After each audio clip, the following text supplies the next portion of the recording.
안녕하십니까? 예, 오늘은 이 고난 속에서도 살아남는 신앙 원리라고 하는 제목으로 함께 말씀 나누도록 하겠습니다. 여러분, 이 자리에 정말 잘 오셨습니다. 안녕하시냐고 묻는다면 여러분 어떻게 대답하시겠습니까? 안녕하세요. 다 저마다 다르실 수 있을 것 같으죠.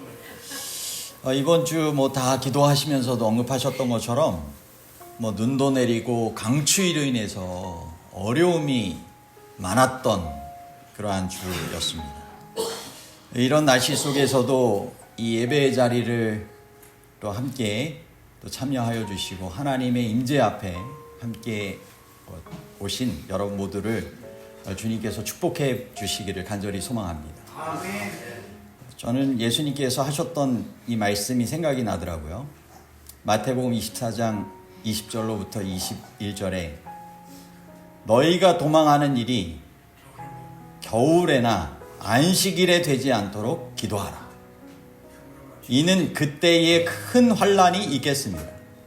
창세로부터 지금까지 이런 환란이 없었고 후에도 없으리라. 여러분, 이 말씀은 신앙의 길이 환란의 길도 있고 정말 쉽지 않을 것임을 말씀을 하고 있습니다. 여러분, 이러한 가운데 어떻게 고난 속에서도 살아남을 것인가? 중요하죠?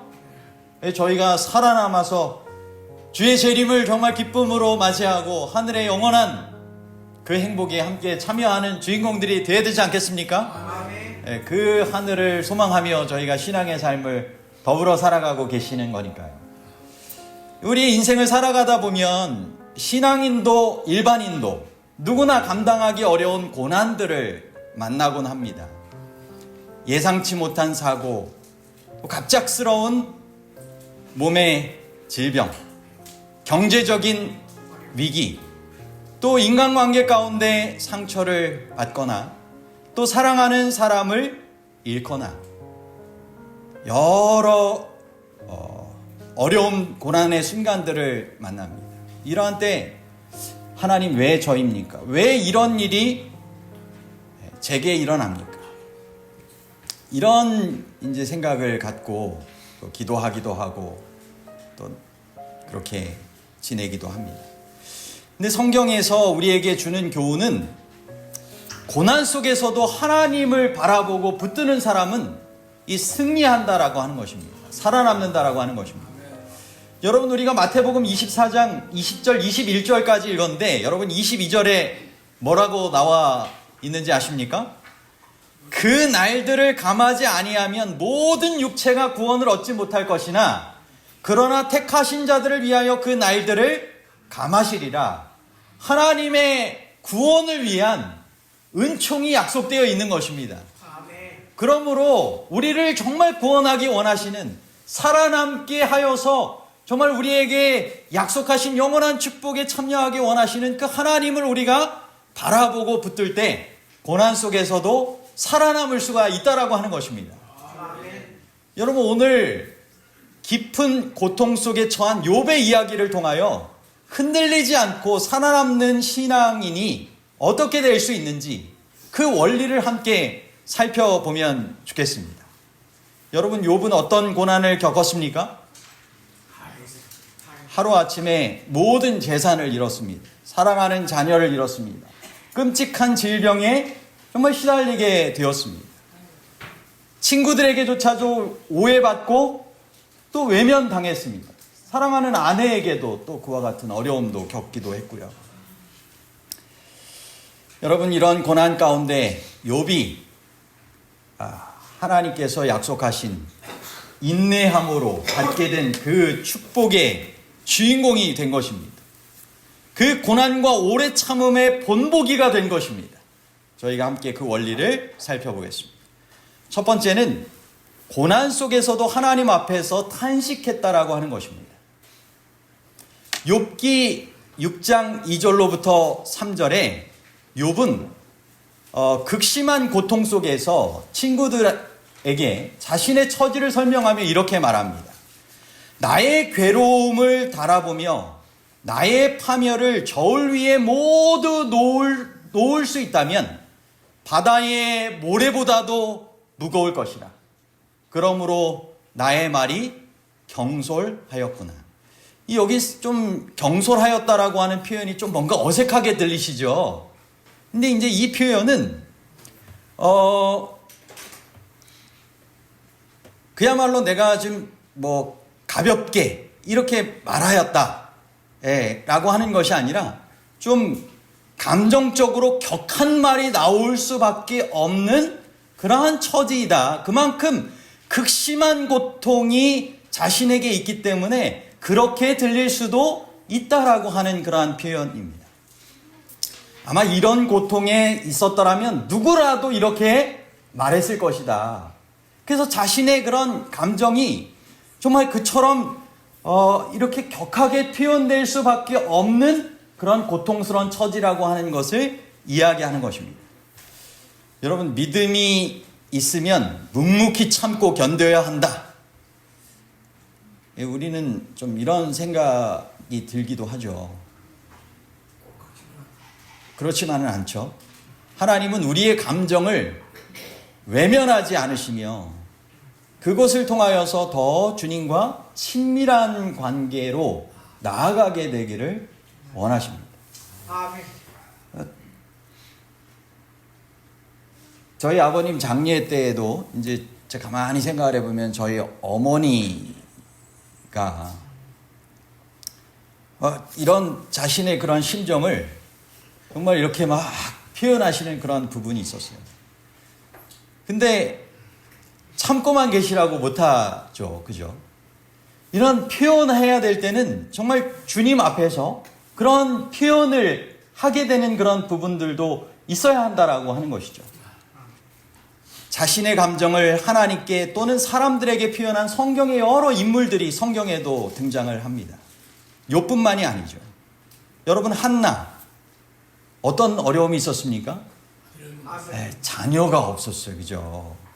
그래가지고 자신이 괴로워하면서 성전에서 정말 울고 그렇게 탄원하면서 있었습니다. 그런데 그 장면을 본 제사장 엘리는 뭐라고 생각했어요?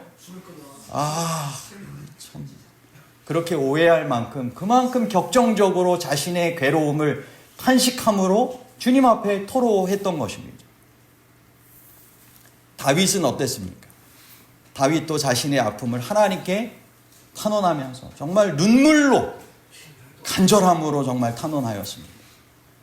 그리고 시편 22편에 그 인용되었던 그 예수님께서 나의 하나님 어찌하여 나를 버리셨나이까 하게 됐던 이 고백도 이 다윗이 쓴 이 시편에 해당이 되는 내용이죠.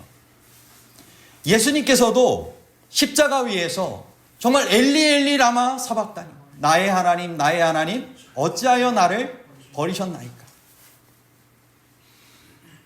그것은 이 신앙의 부족을 나타낸 것이 아니라 그만큼의 자신의 처한 상황 가운데 하나님 앞에서 탄식하게 되는 그런 장면을 나타낸 것입니다. 여러분, C.S. 루이스라고 하는 영국의 저명한 이 기독교 사상가가 있습니다.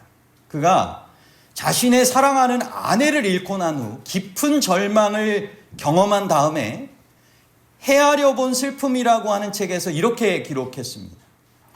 하나님은 어디 계신가?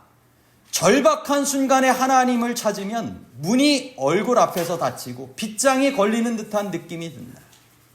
하나님이 과연 어디 계신가? 정말 그렇게 탄식하면서 외쳤던 것입니다. 그리고 그 후엔 침묵뿐이다 얘기했던 것처럼 어떠한 답도 듣지 못한 그런 상실의 고통과 어려움 속에서 처했던 것이죠.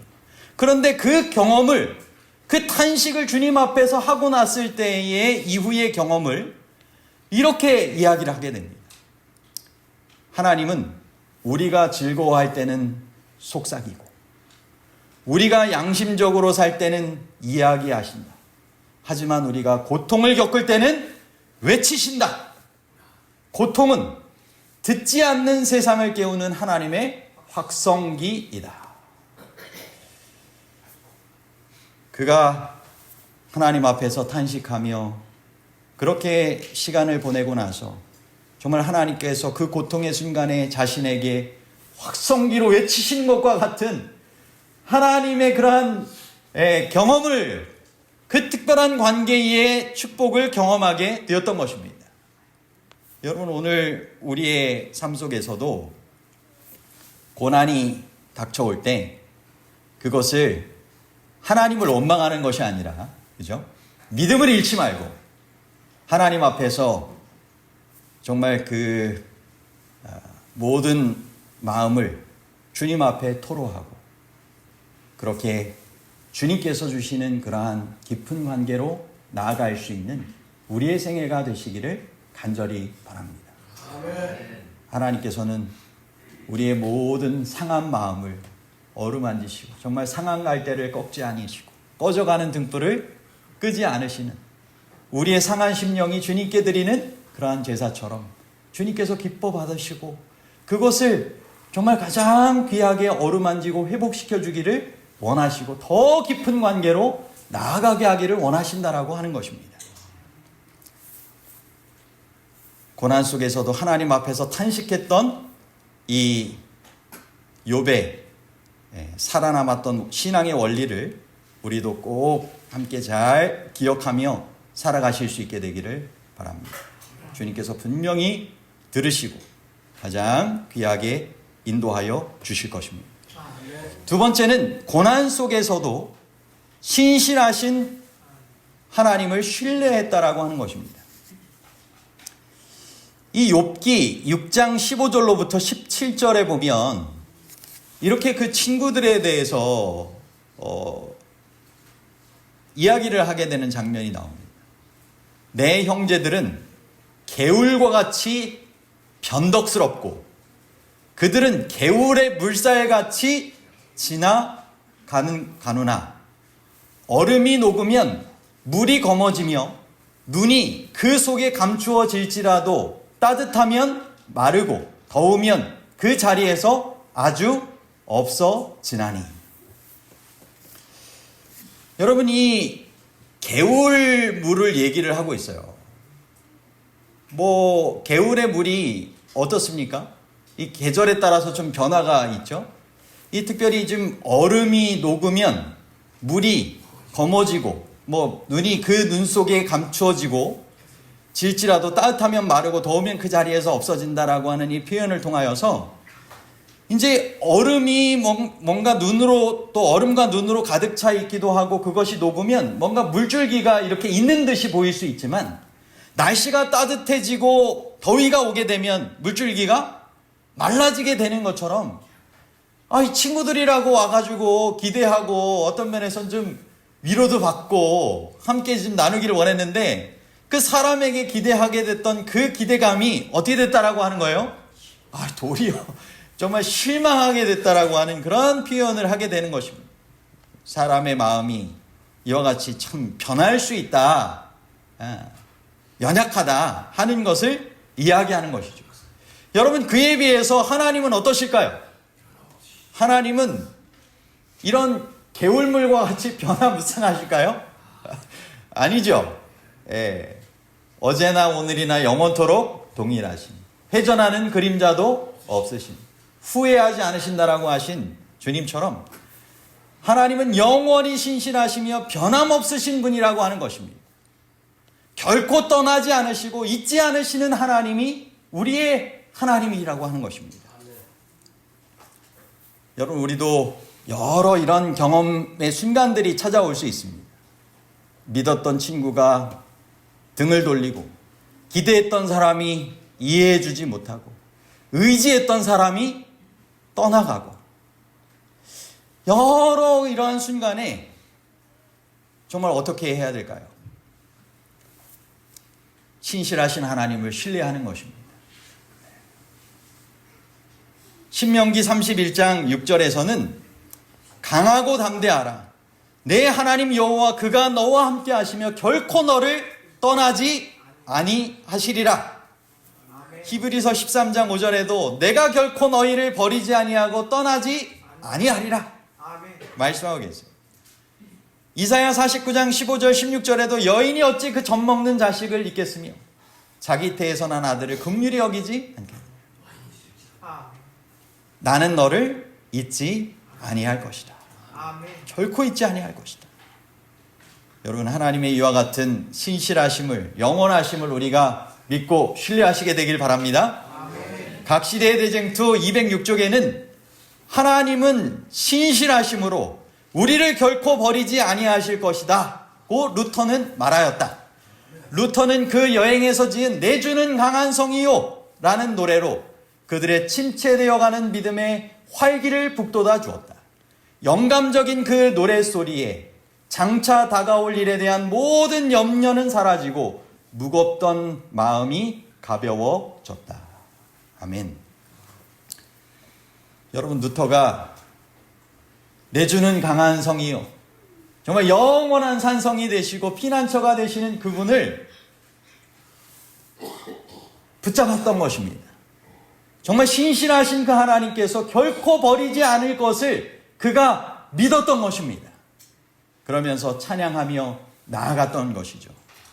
여러분, 오늘 우리에게도 이와 같은 믿음이 필요하지 않겠습니까? 아멘. 정말 사람이 아니라 하나님께 소망을 둬야 하는 순간들이 우리에게도 분명히 다가오게 될 것입니다. 이후에 정말 흔들림의 시기에, 그 환난의 시기에 가까이에 정말 믿었던 이들로부터 어려움을 겪게 되는 상황이 올 수도 있는 것입니다. 그죠? 여러분, 그러한 순간에 하나님은 결코 신실하셔서 영원히 우리를 버리지 않으신다라고 하는 사실을 꼭 기억하시고 붙드시게 되기를 바랍니다. 그 하나님의 신실하심을 기억하며 흔들리지 말고 하나님께 더 가까이 나아감으로 승리하게 되는 우리의 생애가 되시기를 간절히 바랍니다. 다음으로는 이 고난 속에서도 하나님의 진리를 붙든다라고 하는 것입니다. 친구들의 여러 오해와 그러한 비난에도 불구하고 성경 말씀에 나타난 하나님의 이 진리, 하나님께서 정말 공의로우시고 또 사랑이신 그 하나님을 붙들게 됐던 이 욥의 모습을 우리는 보게 되는 것이죠. 하나님이 나를 버리신 걸까?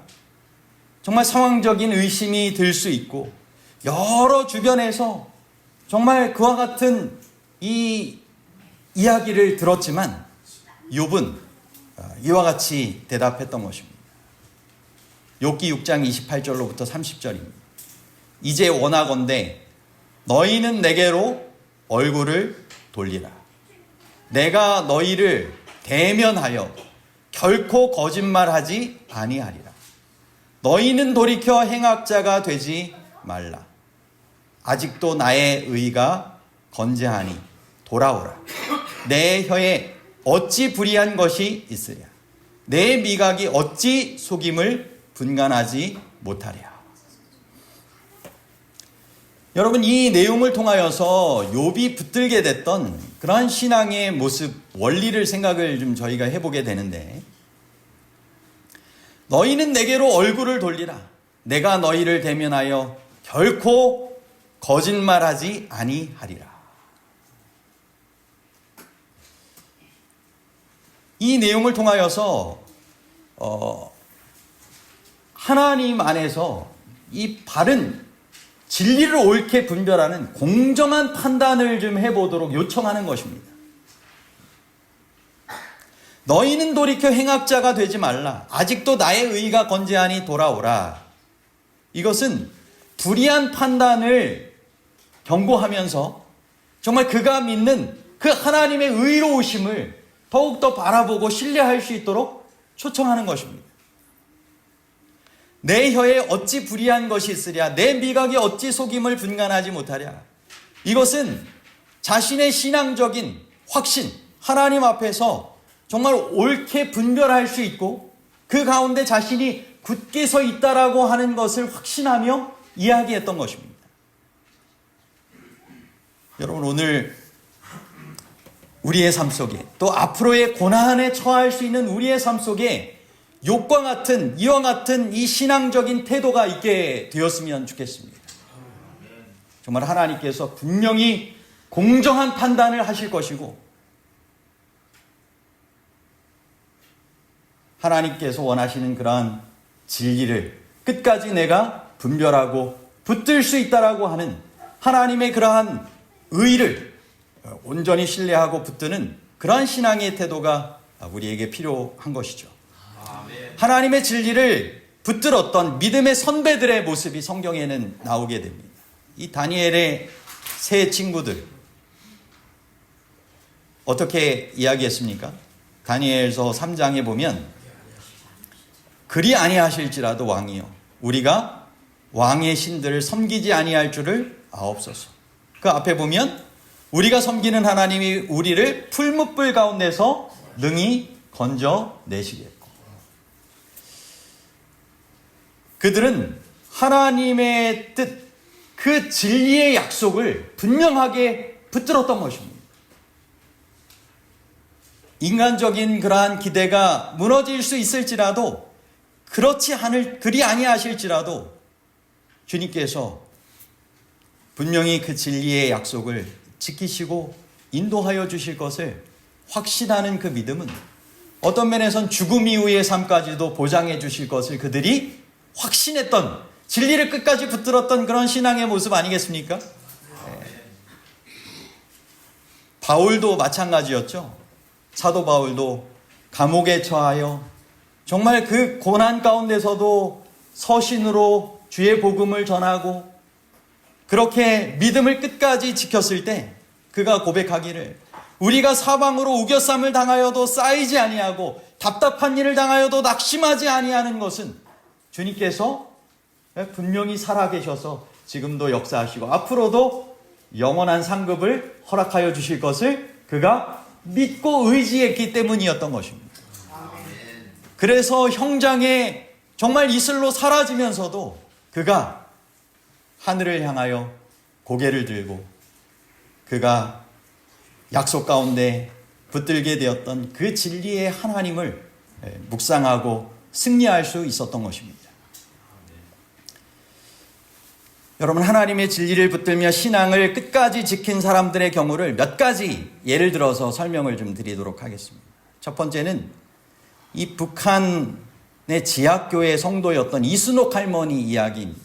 저는 이 할머니의 이야기를 들으면서 저의 군생활 때 경험도 생각나기도 하고 앞으로 당하게 될 그러한 신앙의 환란 가운데 어떤 태도로 신앙의 삶을 잘 유지하고 살아남아야 될까를 좀 생각을 해보게 되었습니다. 여러분, 이분은 이 북한에서 안식일을 지키기 위하여 어떻게까지 했느냐, 빈속에 간장을 들이켜가지고 고열을 일으켜가지고 이를 피하면서까지 예배를 드리게 되었다라고 하는 거죠. 정말 열심히죠. 검열과 탄압 속에서도 자신이 성경을 숨겨놓은 것을 정말 굳게 지키기를 원했고, 목숨이 위태롭게 되더라도 정말 성경의 일부가 젖게 되었을 때는 그것이 정말 안타까워가지고 그것을 이렇게 물에 타가지고 태워가지고 그 죄를 물에 타가지고 가족들과 함께 마시기도 하였다고 하는 거죠. 그만큼 성경 말씀을 간절하게 사모했다라고 하는 것이죠. 감시하던 사람들이 집안을 수색하게 됐을 때 주님 앞에 기도합니다. 비가 내려가지고 소나기가 내려가지고 그들이 돌아가게 해달라고. 근데 그 기도에 응답받기로 하듯이 정말 갑작스럽게 폭우가 쏟아져 성경이 발각되지 않게 된 그러한 일들도 있었고요. 그런데 이분이 이후에 한국으로 오게 되었는데 가장 후회되는 게 자신이 그를 숨겨두었던 이 귀한 성경을 가지고 오지 못한 것이 두고두고 아쉬웠다라고 하는 거야. 결국 그것을 되찾기 위하여 아들이 목숨을 걸고 그 성경을 가져오게 되었다고 하고, 지금도 36대 박물관에 그것이 이제 전시되어서 있고 이분은 주님 안에서 잠들게 되셨습니다. 여러분, 우리에게는 이와 같은 이 성경을 붙들고 또 성경 말씀에 확실한 살아계신 하나님을 정말 생명처럼 귀하게 여기고 그 주님과의 만남이 있는 이 예배 자리에 나오기를 위하여 정말 그처럼 간절함으로 사모하며 나아오고 있는가? 여러분, 우리가 함께 신앙의 삶을 잘 점검하시고 마지막 때 이 고난 속에서도 하나님의 진리를 끝까지 붙드실 수 있는 귀한 신앙의 삶이 되시기를 간절히 바랍니다. 아멘. 여러분, 초대교회의 성도들은 로마 황제 핍박을 피하기 위하여 지하묘지였던 이 카타콤에서 그렇게 지내면서 예배드리고 신앙을 지키지 않았습니까? 어떤 위협 속에서도 예배를 멈추지 않고 그 믿음의 유산을 지켜가기 위하여 정말 말씀을 붙들고 때로는 말씀을 암송하고요. 그죠? 어떤 환경에 처하더라도 하나님의 말씀이 자신에게 살아 역사하기를 간절히 사모하면서 그 말씀을 정말 암송하고 머릿속에 두고 막 어떻게 해서라도 그것을 전할 수 있는 기회가 되면 또 전하며 그렇게 지냈던 이들의 역사가 있었던 것입니다. 여러분, 오늘 우리도 그처럼 하나님의 말씀을 간절함으로 사모하며 또 붙들고 사시게 되길 바랍니다. 아멘. 앞으로 어떠한 위기가 우리에게 처올지, 그죠? 우리에게 닥칠지 모르는 것입니다. 여러분, 이러한 가운데 하나님의 말씀이 우리에게 정말 살아남아야 되지 않겠습니까? 그러려면 이 자유로운 기회의 시간에 하나님의 말씀을 많이 정말 묵상하시고 또 암송하시고 또 그 말씀 가운데 성령의 감동하신 가운데 순종하며 잘 살아가실 수 있게 되기를 바랍니다. 아멘. 여러분, 종교개혁자 마틴 루터에 대해서 이어서 한 번 좀 말씀을 나누도록 하겠습니다. 앞서도 그렇게 설명을 했지만 이 살아남는 이들 348쪽에 보면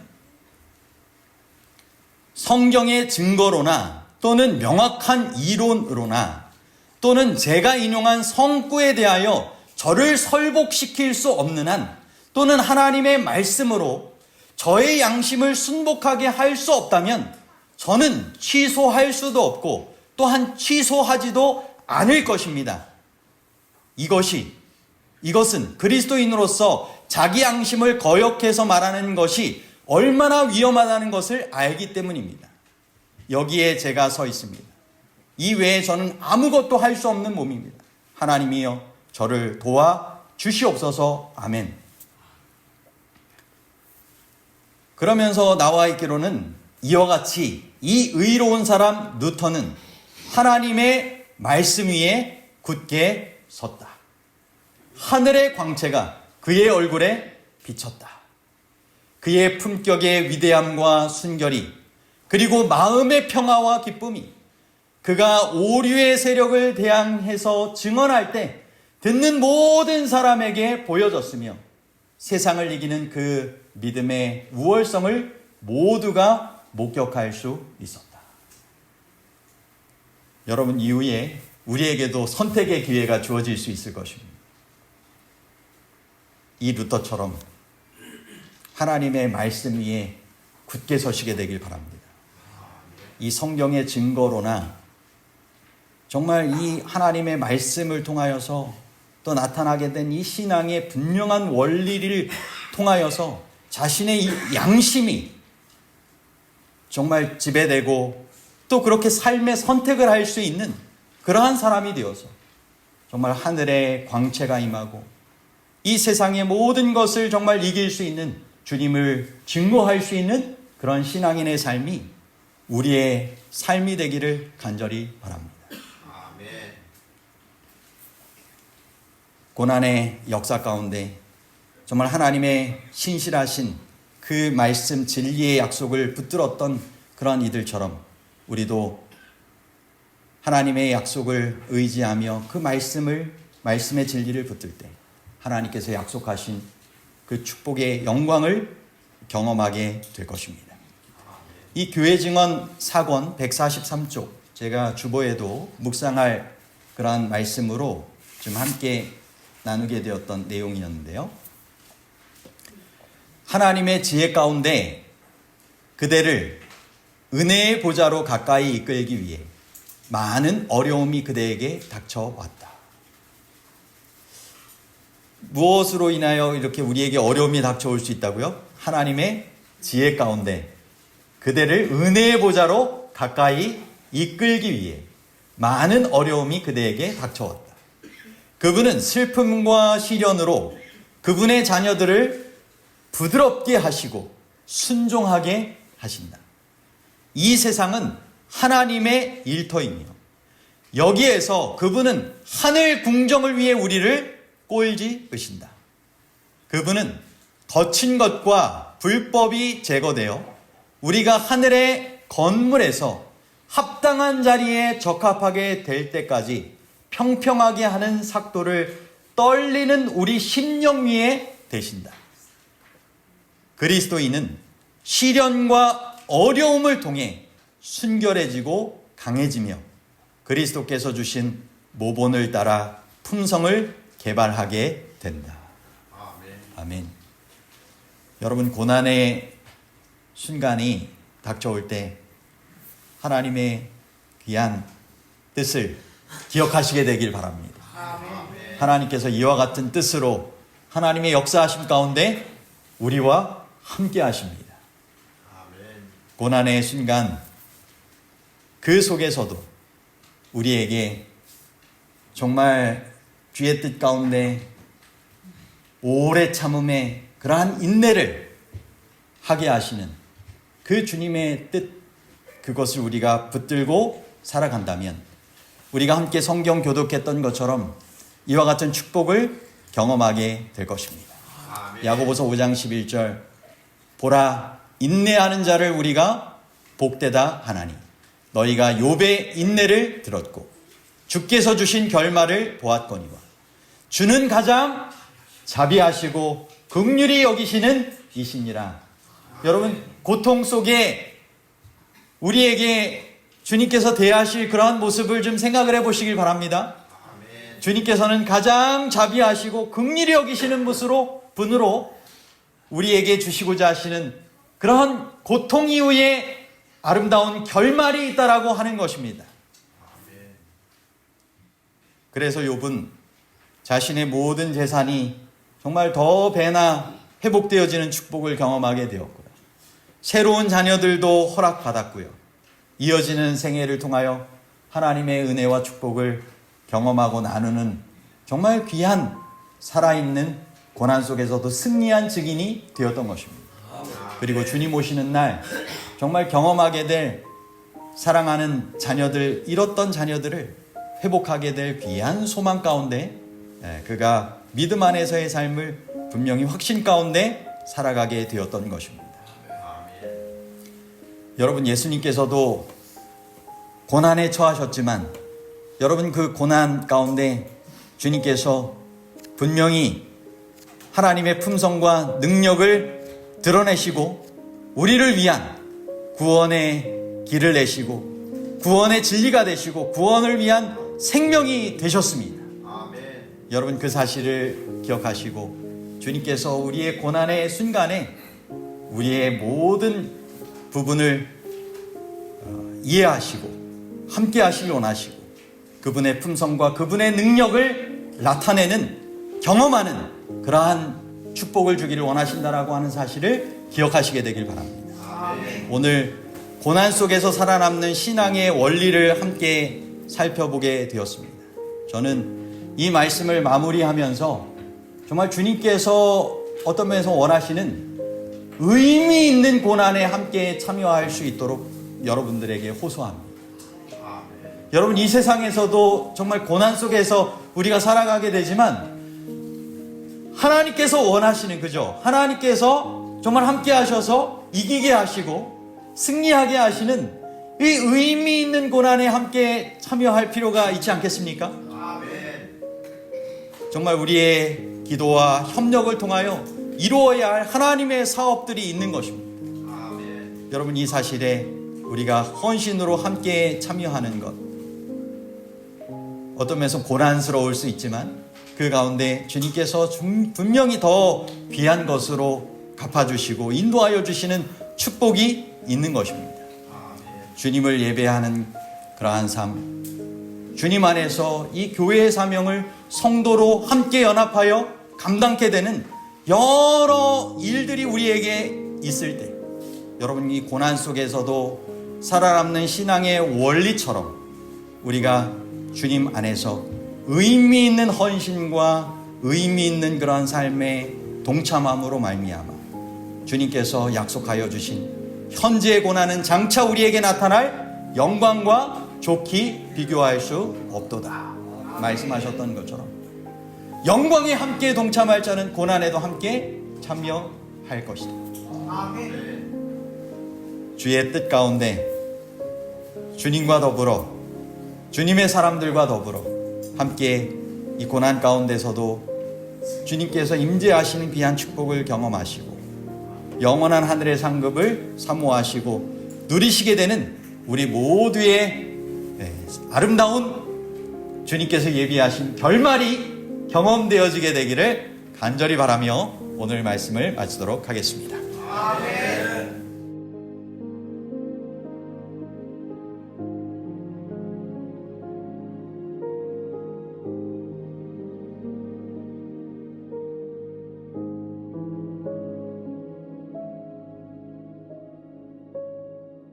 you.